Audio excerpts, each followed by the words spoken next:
বাংলাদেশীৰ দপদপনি নচলিব বাংলাদেশী দপদপনি নচলিব হিমন্ত বিশ্ব শৰ্মা জিন্দাবাদ।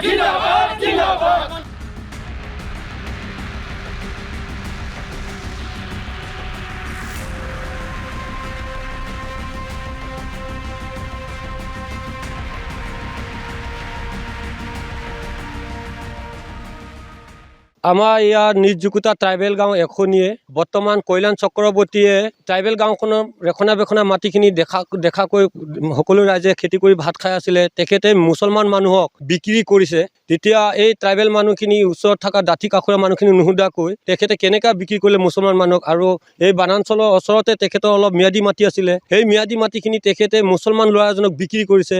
আমাৰ জুকুটাৰ এই বনাঞ্চলত এই মুছলিমখিনি ঘৰ বনাই আমাৰ বহুত ক্ষয় ক্ষতি হৈছে আৰু বহুত আছে, 100 ঘৰৰ ওপৰত হ'ব। এইখিনি আমাক আজি 1-2 মাহৰ আগৰ পৰা তেখেতলোকে ৰাতি আহি ঘৰ সাজিছে। বেদখলকাৰীসকল আহি আমাৰ বনাঞ্চলখিনি আমাৰ মুক্ত কৰিবলৈ কাৰণে চৰকাৰক আমি কঠোৰ আহ্বান জনাইছোঁ। আৰু তামোল চুৰি হয়, গৰু চুৰি হয়, ছাগলী চুৰি হয়। এইটো কাৰণে আমাৰ ৰাইজৰ কাৰণে বহুত অসুবিধা হৈছে। জনজাতি মানুহখিনি আৰু আমাৰ কাৰ্বি সম্প্ৰদায়খিনিৰ সকলোখিনি আমাৰ বহুত বিপদত পৰিছোঁ।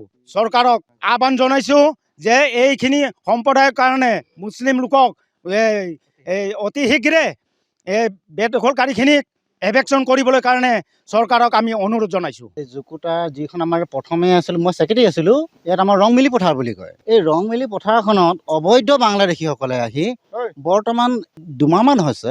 2 মাহমানত তেওঁলোকে ৰাতি ঘৰ সাজি তেওঁলোকে এতিয়া 100 ঘৰৰ ওপৰত সাজিলে আৰু লগতে 3টা কালভাৰ আৰু 3টা কালভাৰ বন্ধ কৰিছে। আমাৰ পথাৰখনত এতিয়া বৰ্তমান জান জুৰি নাই আৰু খেতি কৰিবলৈ অসুবিধা হৈছে। আৰু লগতে তেওঁলোকে এনেকৈ অৱস্থা কৰিছে, দ খান্দা খান্দি পথাৰখনত পুখুৰী হিচাপে বনাইছে আৰু লগতে ভেটিবিলাক এনেকৈ ওখ কৰিছে। আমাৰ গৰু গাই এৰি দিবলৈ নোৱাৰা হৈছোঁ।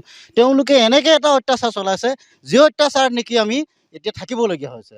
আমাৰ ওচৰতে আমাৰ ৰত্নাৱলী থানখন আছে, 500 মিটাৰ দূৰ নহয়, সেইখন অতি বেছি হ'লে 100 মিটাৰমান দূৰ হ'ব।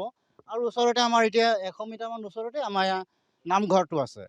আমি এই জনজাতি মানুহখিনি এনেকৈ বিপদত পৰিছোঁ তেওঁলোকৰ কাৰণে। আমাৰ সিদিনাখন মোৰ গৰু চুৰি হ'ল, ওচৰ চুবুৰীয়া সিদিনাখন আৰু এজন গৰু চুৰ হ'ল। আৰু এতিয়া আমি এনেকৈ অৱস্থাত পৰিছোঁ, ইয়াতে তেওঁলোকে ৰাতি এতিয়া আজান দিবলৈ ধৰিছে। ইয়াত এনেকৈ মানে অত্যাচাৰী চলাইছে, যি অত্যাচাৰত আমি মানে থাকিবলগীয়া হৈছে। জুকুটাৰ বনাঞ্চলত বেদখলকাৰী আহিছে। এই বেদখলকাৰীখিনিক উচ্ছেদ কৰিবলৈ কাৰণে আমি মুখ্যমন্ত্ৰী ছাৰক আমি কঠোৰ আহ্বান জনালোঁ।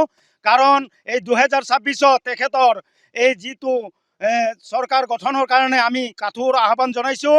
তেখেত জয়যুক্ত হৈ মুখ্যমন্ত্ৰী পদটো যেন পায় তাৰ কাৰণে আমি কামনা কৰিছোঁ।